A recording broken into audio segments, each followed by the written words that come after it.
that's fun. Okay, well, let's jump in. As you know, we are in a spiritual war. Are we tracking with that? That's super important for you to know that there is a spiritual reality behind everything that's going on right now. There is a battle of beliefs. There's a contest for people's convictions. Behind everything that is evil that is going on in the world today, it's spiritual. And that's super important, because if you don't know that, you're not going to love people. You're going to hate them. It's super important for us to get this right, because we're talking about some dicey topics with government and politicians and mandates and stuff, and you could really start to hate people. But the scriptures are clear. Our battle is not against what? Yeah, it's not against flesh and blood. So if people are our problem, we're going to despise people, and that's going to not be good for why we're here. If you get tricked into thinking that our problem is Mayor Garcetti or Governor Newsom or Nancy Pelosi or Chuck Schumer or President Biden, whoever's in power at the time, or the UN or the G20, the World Economic Forum, big tech, CNN, so on, we're not going to be able to be the lights we're called to be. But if people are blind, and if people have been captured, if people are deceived, if people and networks and countries are lost, they're lost, then we can actually be a part of rescuing them and encouraging them and saving them and winning them, if you will, or at least trying, right? That's God's work, but we can be the light. That's going to be super important as we move forward in the future. Christians weren't, in other words, going back to the first century, to hate the Romans. We're not to hate the leftists or the liberals or the progressives or the socialists or the globalists, though there's a lot of things about those groups I don't really enjoy personally. But at the time of the resurrection, it says that after the resurrection, Jesus appeared to more than 500 believers. He appeared to Peter and James and John and different people, but it said he actually had like a group of like hundreds, probably more, but a good little nucleus of people. And for about 30 years, these believers lived in relative peace after the resurrection. But it did start to intensify after that. Decade number 4 and 5 and 6. For the next like 40 years, there was great persecution, stress, chaos, suffering, challenge, because the Roman Empire and the state was trying to get more and more powerful. Our last time together, we were talking about the imperial cult. We talked about emperor worship. We talked about the deification of the state. That continued to grow. Eventually, the demands of a totalitarian secular power were so oppressive to the people of faith that it was really challenging. Julius Caesar, as I mentioned to you, started to accept worship 4 decades before Christ even came onto the scene. Augustus sanctioned temples to himself. Caligula then demanded worship in the years of like 37 to 41. That's right after the resurrection. We see then Nero comes on the scene. He starts to blame Christians for things, particularly when the Roman fire occurred and took a lot of Rome out. He just picked the Christians and targeted them. That's happening today, too, by the way. I'll try to make some modern application. My applications are not inspired, by the way. They're just my own, trying to grapple and think and to modernize kind of this teaching for you. But that's like blaming Focus on the Family, or Samaritan's Purse, or the Gideons, or Crew, or Navigators, or InterVarsity, or the problem is Promise Keepers. That was happening under Nero. By the time Vespasian became emperor, Peter and Paul were executed by the government. That caused quite a stir among believers. They started, that's like I mentioned to you, like taking Tim Keller or Tony Evans or Matt Chandler or Pastor Greg Laurie in Southern California, and hearing that they were murdered. They were dragged out of their churches and crucified or burned or speared. It's like hearing Rick Warren, or did you hear the news? Like they just grabbed Franklin Graham and they just hung him. It's like Stephen Furtick or John MacArthur or T.D. Jakes or David Platt. They were hunted down and publicly martyred. So that really did capture, Christians. It's like, wow, this is really getting complicated. And then Domitian becomes emperor, and he makes it a political offense if you do not honor him as a god. And now it's punishable. So Antipas, who's actually mentioned in this letter, is actually put to death. And then he determined that the last of the surviving disciples, John, who's the only disciple left, all 11 other disciples of Christ have been murdered by the government. Domitian decides, I want John too. Like, we're done with this. They boil him in oil, but he doesn't die. So that's a miracle of God. So they don't know what to do. So Domitian decides to exile him to Alcatraz, which was, the island of Patmos in Greece. So it's about 30 miles off the coast of Turkey.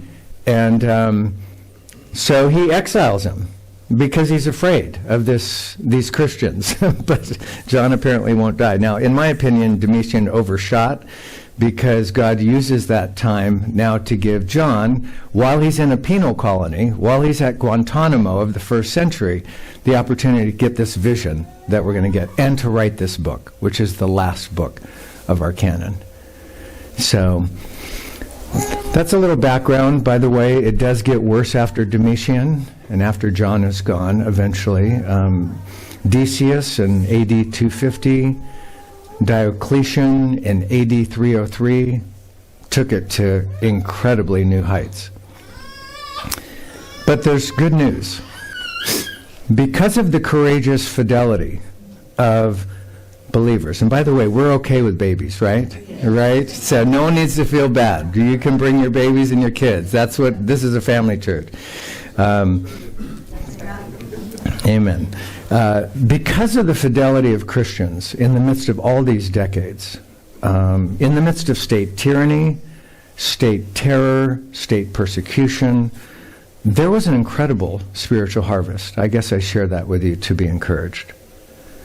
Because when Emperor Constantine comes on the scene in 313, with the Edict of Milan, if you've studied any history, he put an official end to the Roman persecution of Christians. And by AD 351, remember at the resurrection, Jesus appeared to Peter, James, John, all those guys, and to probably a little more than 500. Who knows? We might have had 1,000 believers at the time, maybe a couple thousand believers, maybe a few more. We know from Pentecost we had a good. And the book of Acts says it was multiplying. But by AD 351, 350 million people claim to be followers of Jesus Christ in the Roman Empire. That's 51% of the population. Should we just end right there? That's such cool. Is that cool? It's cool to me because it tells me, I get emotional because it tells me that all those people, when they said, you got to do this, or you got to do that, or this mandate, or you got to do that, or this, and so many Christians said, we're not doing it. We're not bowing to an emperor. We're not going to make the state our God. We're not going to do it. I don't know, it may cost us our lives. But decade after decade after decade of faithful people, they couldn't stamp it out.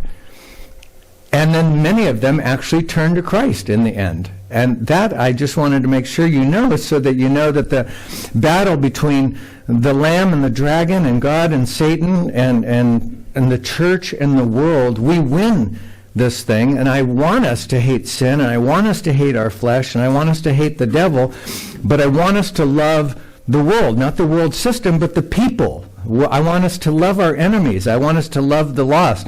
I want to win them over. I want them to know there's a better way. And though we may protest, And we may not do everything that Caesar tells us to do today.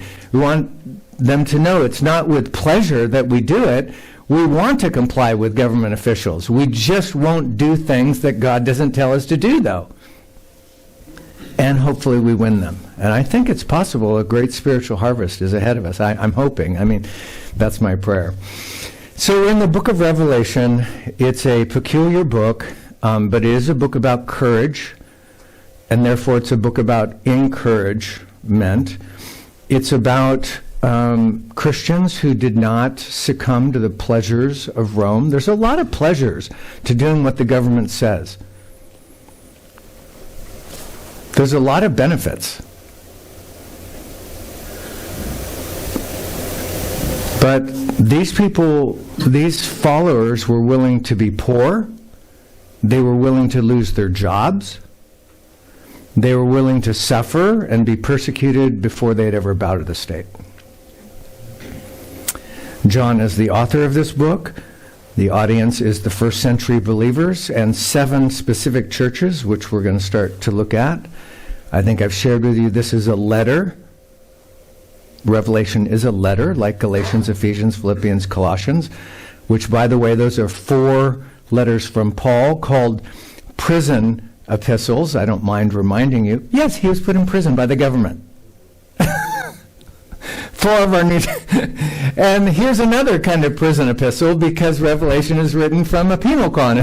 In other words, the whole New Testament is about God witnessing even while they're locking us up. This book is not just a letter.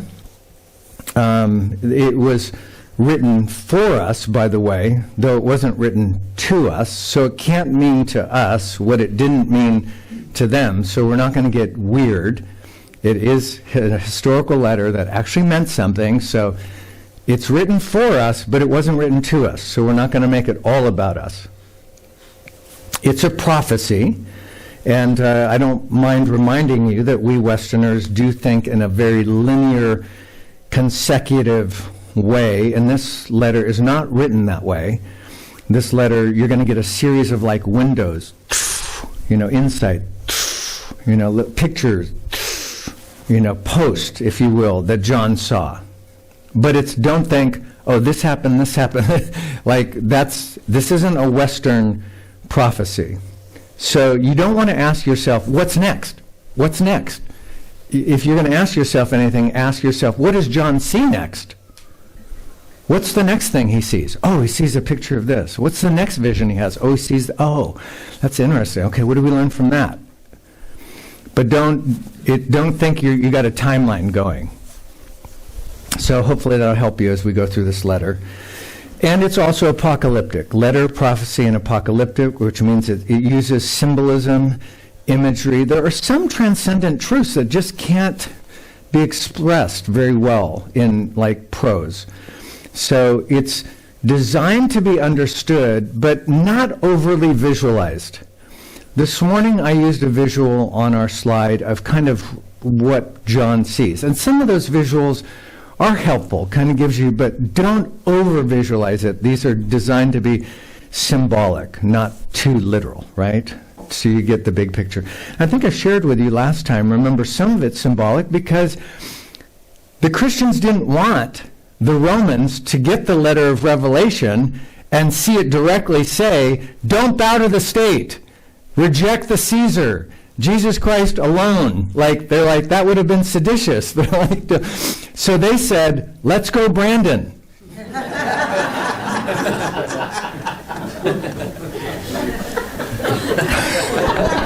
What version of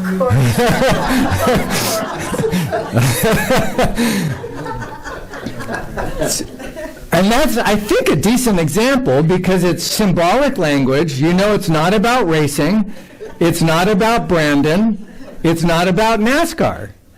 It's hidden language designed to say something that you're protesting or you don't like, but it's not too rude and hopefully won't get you into too much trouble. Does that make sense? So we do that today. We're still doing symbolic. So anyways, that's just to say, even though it's apocalyptic, it's to veil the insult, if you will. it's to veil the symbolic protest, but it is designed for Christians to get it. Like, if we say to one another, let's go, Brandon, it's like, I'm with you, We know what we're talking about, but it's not designed to be crass to the secular world. So, what did you say, Jerome? We're done. We're canceled. So this will not be posted. So this will be your one live. You will have the live experience because this will never be recorded. You'll never see this again. That could be true. When you get to like Revelation 12 is symbolic language about Christmas. All of us typically, you read in the Gospels, it's like Mary was got a vision from, an angel, and she's going to have a child, and he's going to be Emmanuel, and he'll be God with us, and it's going to be wonderful, and just like you just want to sing Silent Night, Holy Night, so beautiful, like light a candle, everyone. Then you get to Revelation, and it's like, let me tell you what was really going on behind the scenes, right? It's like there's a great war, and the dragon wants to devour the woman and her offspring.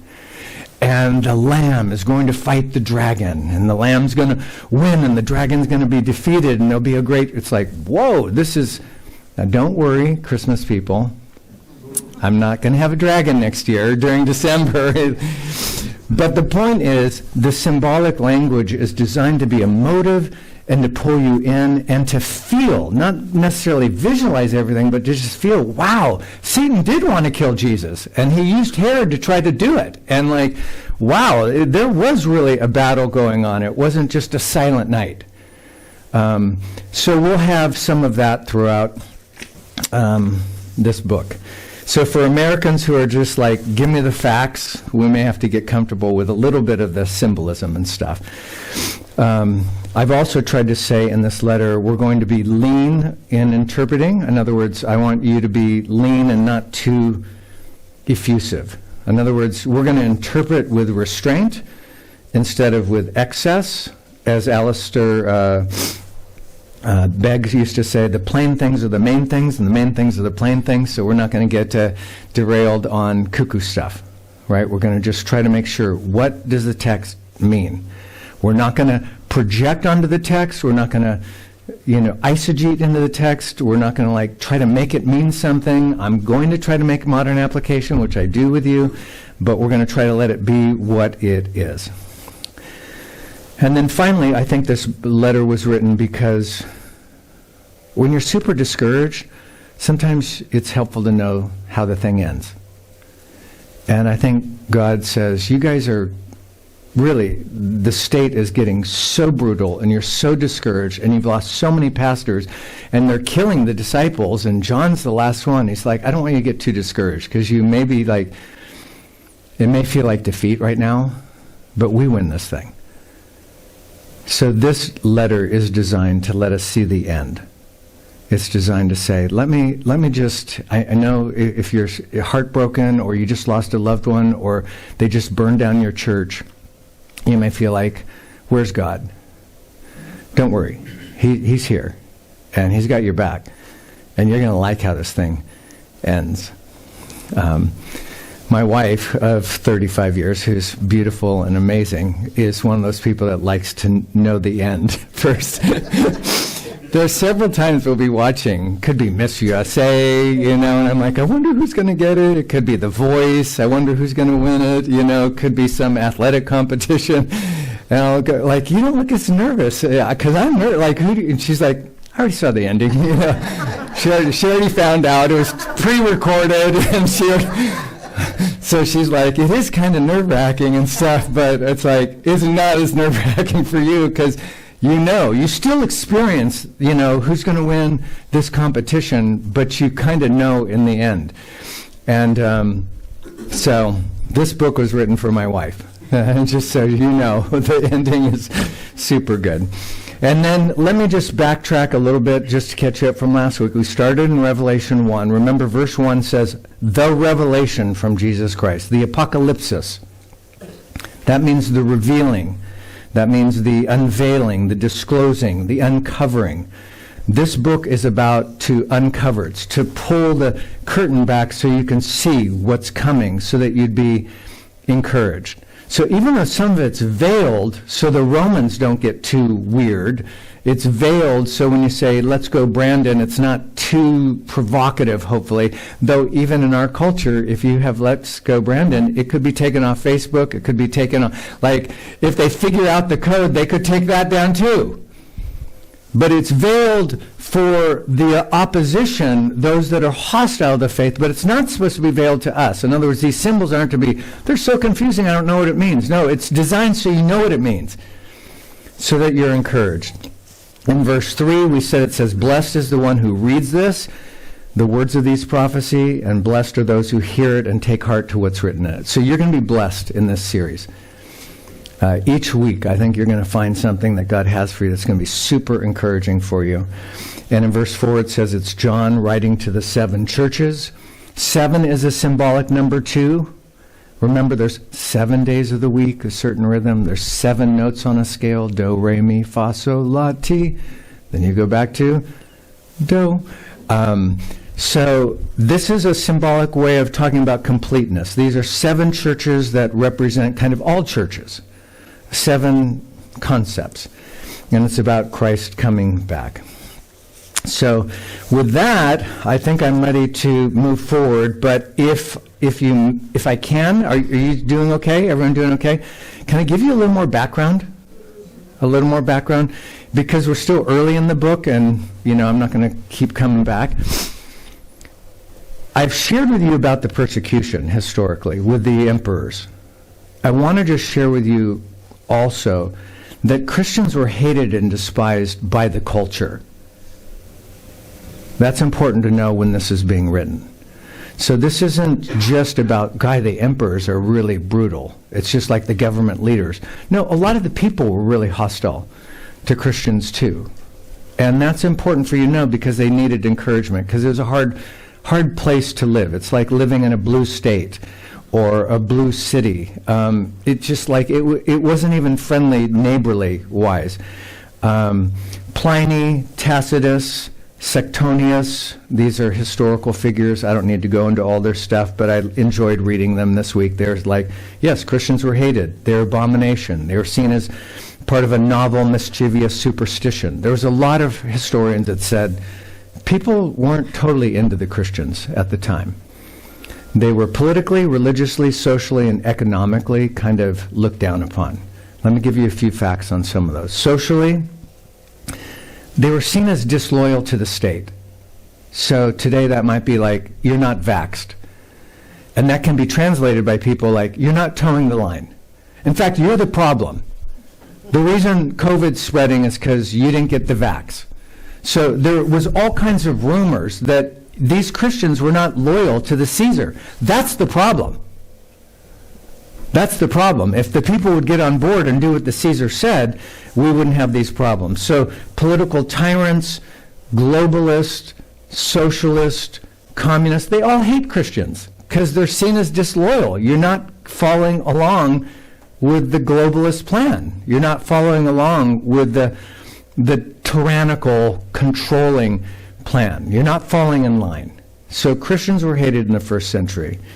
They also didn't give the obligatory sacrifices of worship that the Caesars demanded from the people.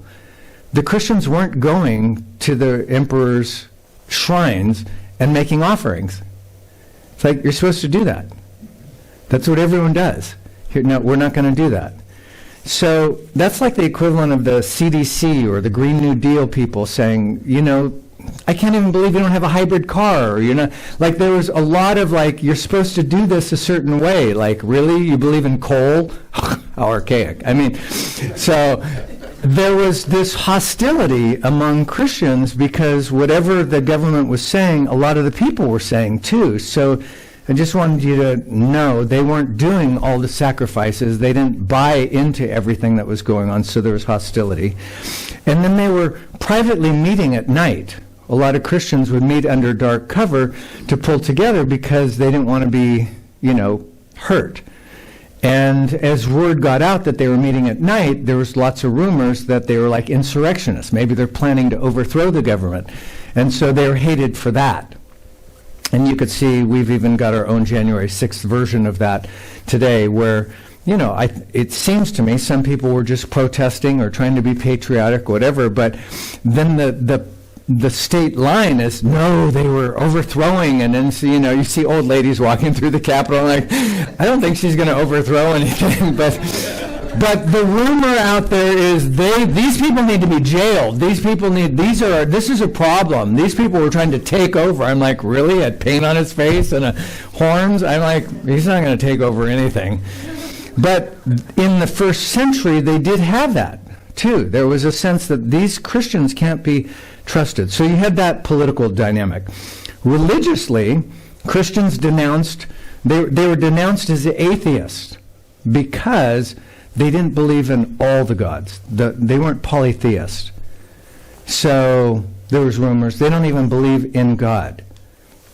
And all kinds of rumors. They're cannibals. They're this. They're sexually that. They're perverted, And we have that today, too. All kinds of accusations. Russian collusion, this, that. People just make stuff up. School board meetings, Christian protests that they don't want BLM in their, or CRT in their schools. And it's like, oh, you're trying to overthrow, you're trying to take over our schools, it's like, we're trying to be parents. So there was that going on religiously. There was social things going on. Christians allowed the lower castes into the church. That's not popular with aristocrats. That's not popular with elites. You have a Roman culture, like you have a Washington, D.C. culture, that really values the elites. And so Christians were totally despised because Washington, D.C. hates Christians. The swamp hates Christians. The World Health Organization hates Christians because we're for all people. And we don't just believe the elites have the total say on everything. We didn't believe that then. We don't believe it now. We also believe that all people are equal. This was a real problem in the first century because it undermined and toppled that elite caste social system. When we say everyone is equal, of equal value and equal significance before God and others, BLM hates this.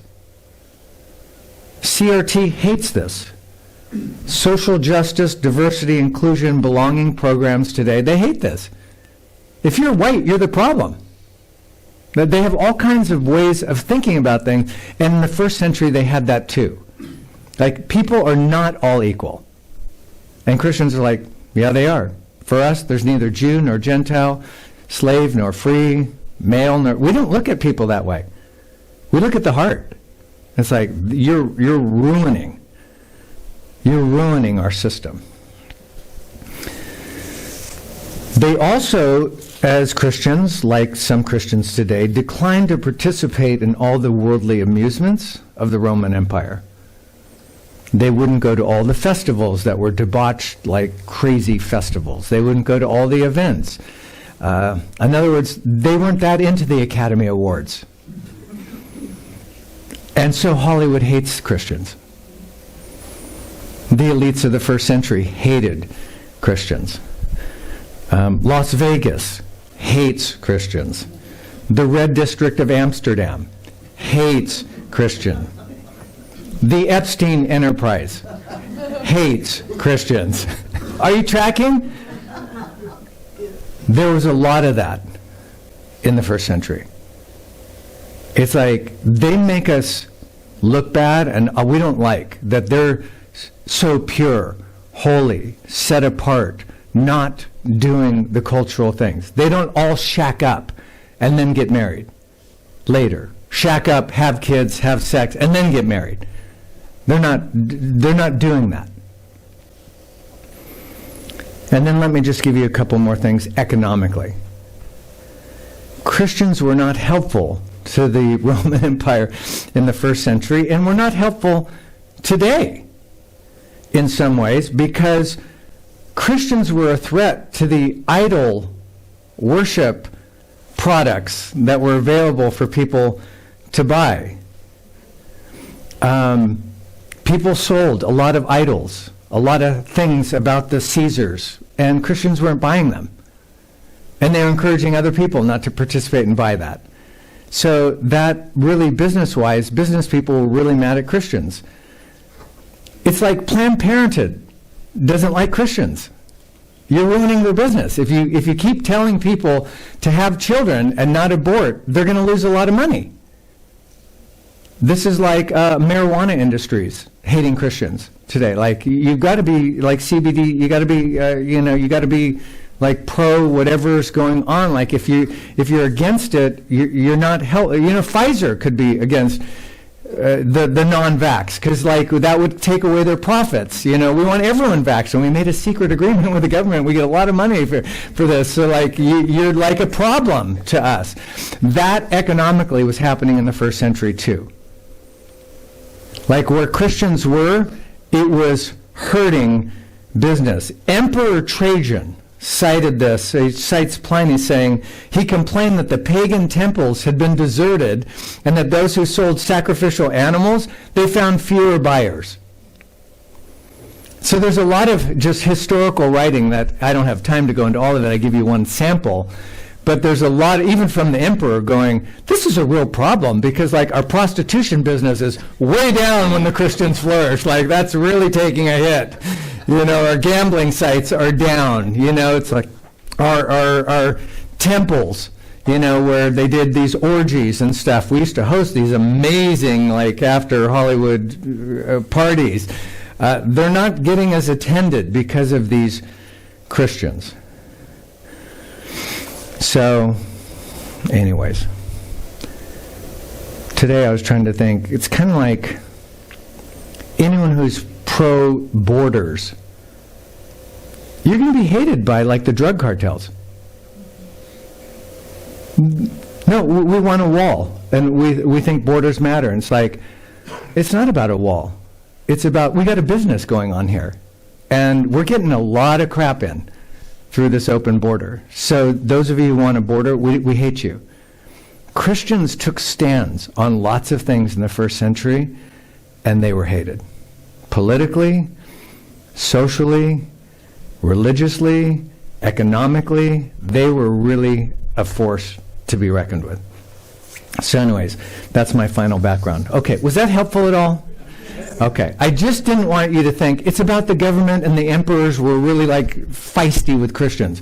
I wanted you to know that the culture also really had some problems with Christians because it really affected the marijuana industry, the prostitution industry. It affected this, it affected that. They weren't doing everything that everyone else was doing, and it was a problem. So let's pray. How are we doing on time? Oh, we're doing so good. Okay, so let's pick up. We're going to finish chapter 1. We're in verse 9. Are you ready to like get you buckled? Because I'm just going to go. How's that sound? Jared, you with me? You with me, bro? You're with me? That's awesome. That's awesome. He's set. Good. Cool. Just taking notes. It's just taking notes. I know. He's like, I'm making this stuff up. And by the way, kids do get some of this stuff, right? Our kids later, like 10, 20 years later, like, I remember once you said in church, it's like, you heard that? You remember that? It gets in. It's like, that's cool. Okay, verse 9. I, John, your brother and companion in the suffering and kingdom and patient endurance that are ours in Jesus Christ, was on the island of Patmos because of the word of God and the testimony of Jesus. He uses the personal pronoun I, which I think is just interesting. He's like, I, John. Like, I'm one of you. I'm sharing this in a personal way. And look at the credentials he gives. Your brother and companion in the suffering. Okay, John's written the Gospel of John, 1 John, 2 John, 3 John. He was in the inner circle with Peter, James, and John with Jesus. Like, he's an apostle. He's the last living apostle. He could have said, it's I, John, like the final like apostle, the one who was like firsthand. He doesn't give any of these credentials. He's so humble. He's like, your brother. He's like family. I know you're suffering, I'm suffering. I'm on this island because I shared the testimony of Christ. I'm on this island, this Alcatraz, because I was just speaking up for Christ. I'm on this island because I didn't get vaxxed, or whatever the first century equivalent is. And I'm your brother. And by the way, I'm your companion. I am in it with you. We're in the journey. We're sojourners together. He's not elitist. He's not like, you got to listen to me. I have like authority as an apostle. He is like talking about fellowship. He's like, in the world we're going to have tribulation. We know that. Jesus said that.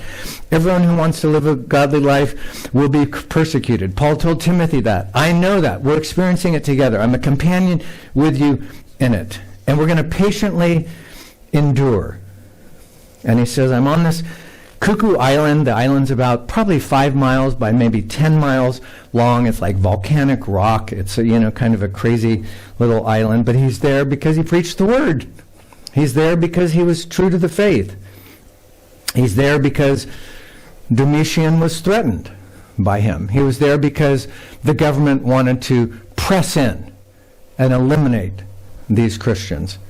He's there because of the word of God and his faithful, unequivocal, uncompromising testimony of Jesus Christ. So he says, I'm with you.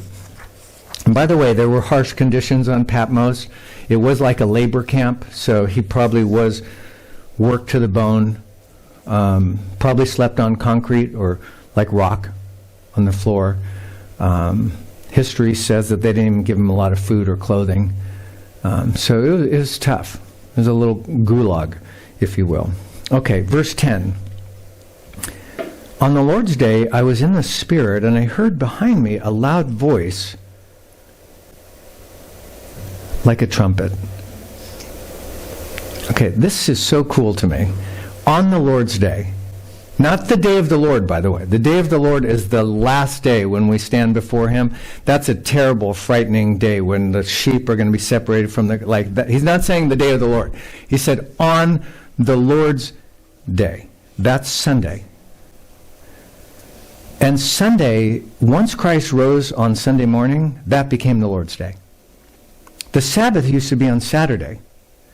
But when he rose on Sunday, the early church is like, that's his day.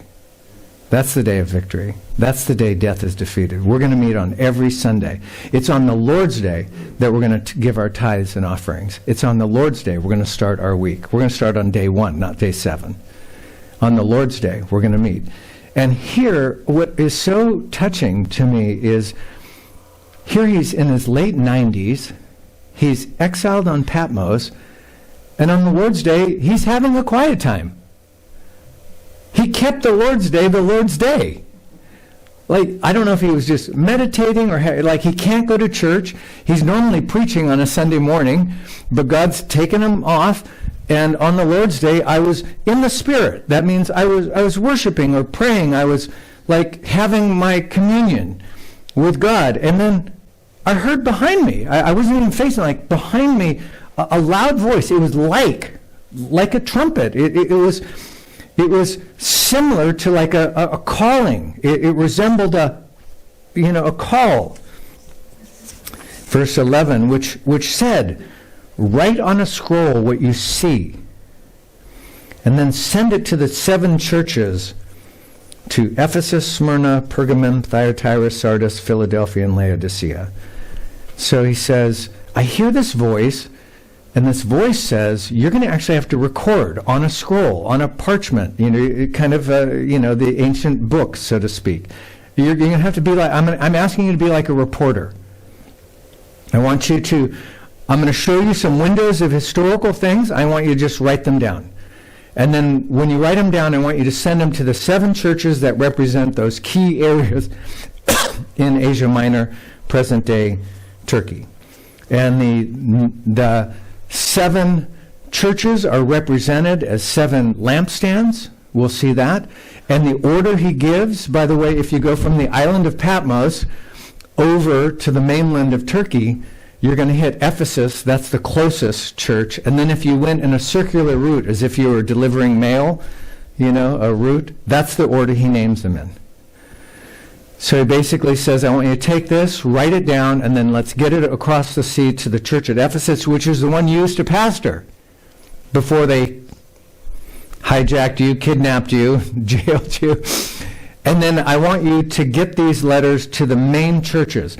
Now, there's a lot more churches than 7 churches, but let's get it to Grace Community Church in Sun Valley, and then let's get down to, Church on the Way, and then let's get it down to San Diego, down to the Rock, and let's get it over to here to, Calvary Chapel. He's just picking up key areas that represented, these actually were the key, what do they call them, postal routes, these keys. Anyways, I want you to get these out. Verse 12, he said, so I turned around to see the voice that was speaking to me. I heard this, but now I want to see it. And when I turned, I saw 7 golden lampstands. Now, these are individual lampstands.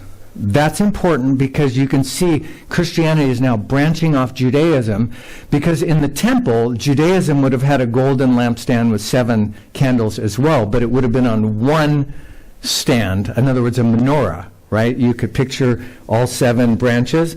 These are not those. These are 7 distinct individual churches. In other words, the Word of God is branching out. The light is starting to spread. These have individual autonomy, but they're all one at the same time. So there's 7 distinct lampstands, which, remember, the church is designed to, well, Jesus said, you are the what? Light of the world. You're supposed to shine. Didn't Jesus say you don't take a light and put it under a bushel, right? You put it on a stand. You put it on the hilltop. You put it where everyone can see it. This is so important because we're getting into this complicated letter, and he's like, the world is dark. I know it's dark. People are getting killed. I'm writing from a prison cell practically, but he's like, we're still light. We're light. We're light for the darkness. In other words, we're not here to hide. No, this is not we got to move to Idaho and bunker down. This is crazy. The government's getting whacked. We're going to Texas, Tennessee, you name it. We're out of here. It's no, you're in the dark state of California. It's you're needed here. There's freedom to move. But if you're here, we don't want you hiding. We want you shining. Well, if we shine, they may come and get us. Yeah, they may. But what's your purpose here? If you're not here to make a stand, you might as well go to heaven. The only reason we're here is to shine.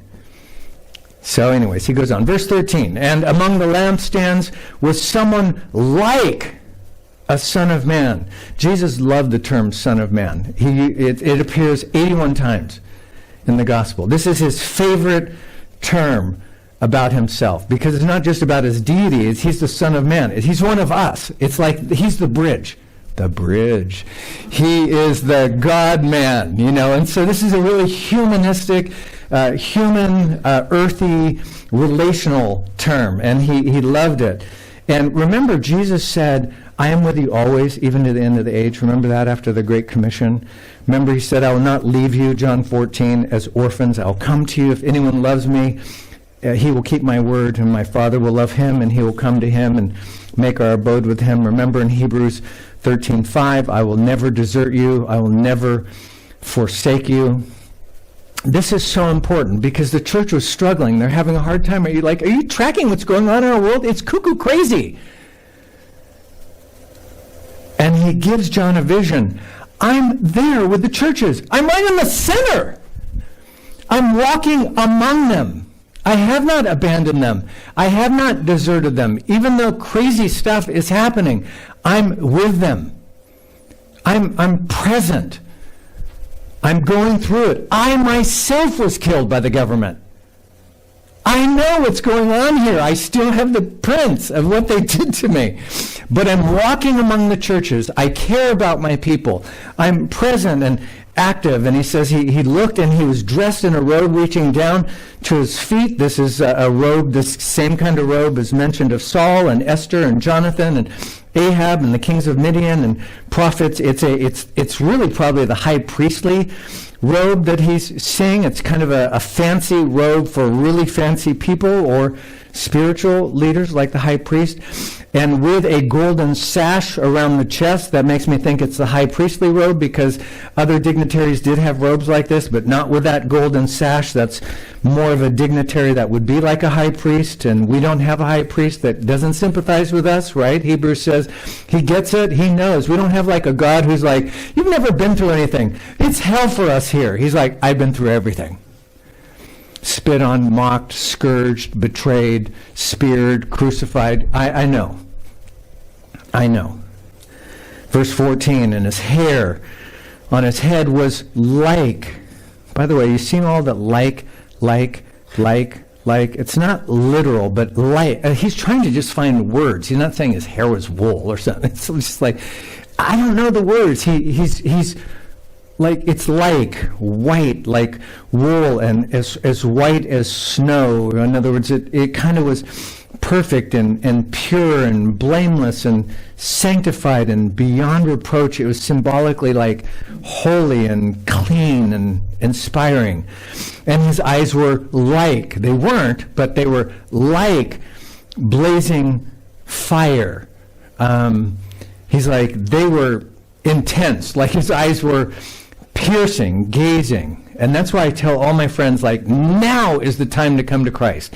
If you're not walking with Christ, now is the time. Because now Christ is gracious and loving and kind, and he's sympathetic, and he looks you in the eye and he's like, I care about you. It's like, you're lost, come my way. But when he comes back, he's going to be coming back to judge. When he comes back, he's going to be wrapping it up. When he comes back, it's like, if you've rejected him, it's like it's going to be too late. So, he's like, wow, he's really penetrating and piercing. There's nothing concealed with our Lord. Like, he gets everything. Verse 15, his feet were like burnished bronze, like glowing in a furnace. Bronze was a symbol of judgment, because in the temple you would sacrifice the lamb on a bronze altar, so it's typically bloody and like a place of sacrifice and judgment. And here, if you know anything about the ancient kings, they would sit up on these big chairs, and if you had to like bow before them, you'd be right by their feet. Like, why would you be there? Because you're getting judged. So he says, wow, his feet were like bronze glowing in a furnace, and his voice, how do you explain it? It was like the sound of rushing waters, like flooding waters, like waves coming crashing on the island of Patmos. It was just moving. The hour is coming, in other words. Verse 16, in his right hand he held 7 stars. He controlled them. He had them. He possessed them. And coming out of his mouth was a sharp, double-edged sword, a rhamphia.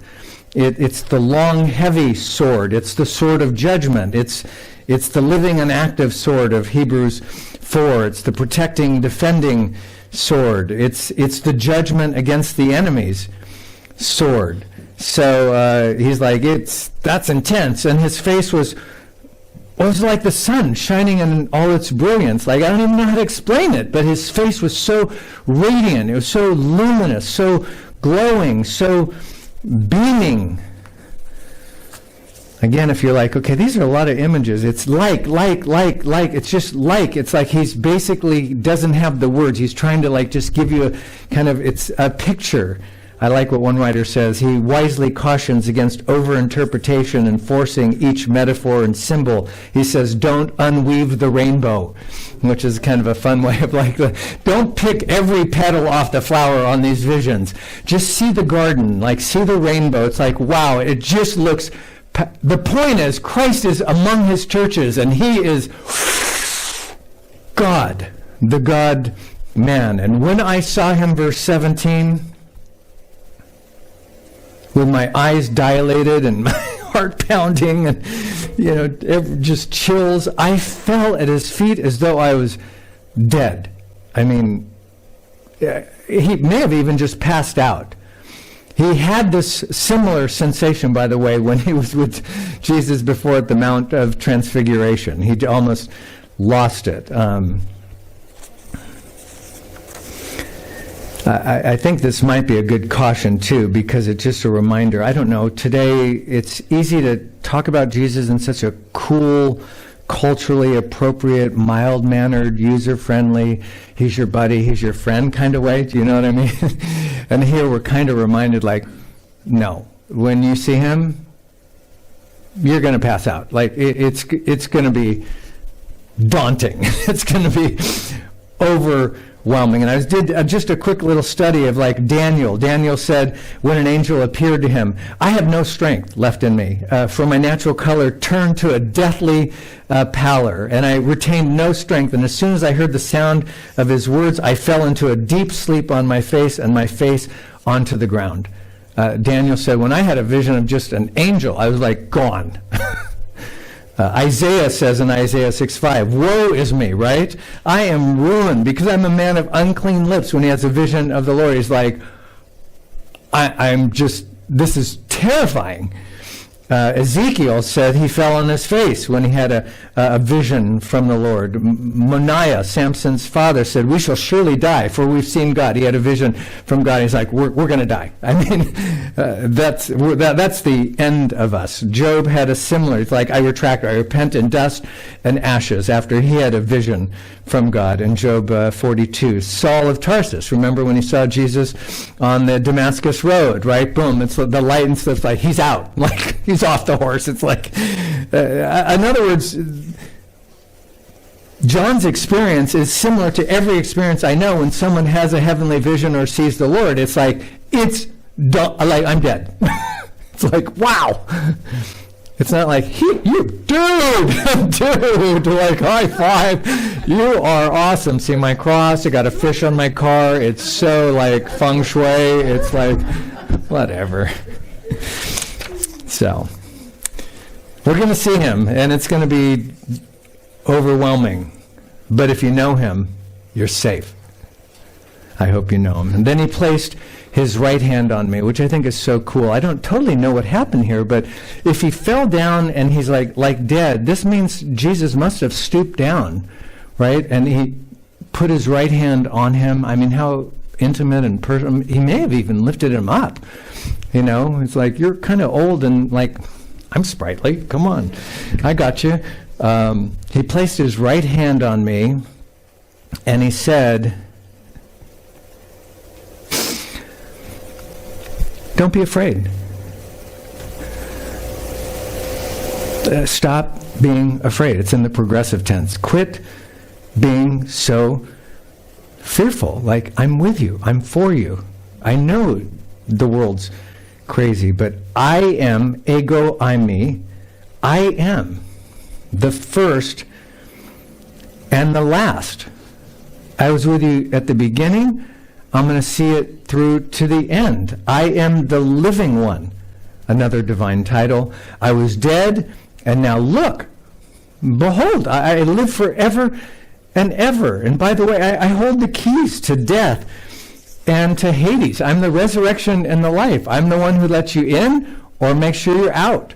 Like, I am on your side, and you have no reason to be afraid. And they may kill you on this island. I think he was there probably 18 months, maybe 24, and they actually, when Domitian died, they let him go back. And he went back and he went back and preached. And I'm like, are you supposed to retire? You know? So, don't be afraid. We're going to get through this administration. We're going to have midterms. If those don't turn out in 2024, and even if it gets worse and worse, it's like, you're light. God's with you. He's not going to abandon you. You have a purpose here. Keep shining. Verse 19, write therefore, and this is important because here's going to be your whole outline for this whole book, by the way. See it here? Write what you have seen. That's the past. What is now. That's the present. That's going to be the 7 churches. He's going to write in chapter 2 and 3 what's happening right now. And what will take place later in the future. That's chapter 4 through 19, which is called the tribulation. So there's more written about the tribulation than anything else, I think, in Scripture. It's crazy. And then 20, 21, and 22, we got the second coming. We've got the great white throne. We've got the new heaven and the new earth. It just gets so good near the end. I've cheated. I'm sorry. I went ahead and I started reading ahead. It's like, this is so good. Anyways, and his final verse for us today, in verse 20, he actually tells us what the symbols mean. So that's cool. Like, we don't have to go, I think the 7 stars represent the 7 nations of Europe. No, it's right here. The mystery of the 7 stars that you saw in my right hand, John, remember those? And then the 7 gold lampstands in this. The 7 stars are the angels or messengers. Could be translated leaders. We'll look at that when we unpack it in the future more. But those represent either the leaders of these 7 churches or the messengers, or they could be little angels, like guardian angels of these churches.